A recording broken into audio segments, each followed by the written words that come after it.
তো একদম ক্লিয়ার, ফাঁকা, সুন্দরভাবে গাড়ি চলছে আলহামদুলিল্লাহ। এই গাড়ি চলতে চলতে একদিন থেমে যাবে, চলবে না। যদি আপনারা বলেন চলবে না, কখন চলবে না? চলবে না হলো ইসরাফিল আলাইহিস সালাম কি আল্লাহ পাক বলবো, আল্লাহ পাক অর্ডার দেবে ইসরাফিল আলাইহিস সালাম, সিংহায় ফুঁক মারো। সিংহা যখন ফুঁক দিবে, আসমান জমিন চূর্ণ বিচ্ছিন্ন হয়ে তুলার মতো উঠতে থাকবে। তখন গাড়িতে চলবে, আসমান জমিন ভেঙে খান খান হয়ে যাবে।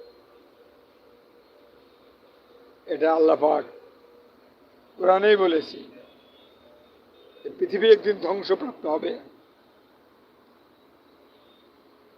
মানুষ সব লোকজন মারা যাবে এবং মাটির ভিতর থেকে সোনা দানা মুক্তা বের হতে থাকবে, হীরা।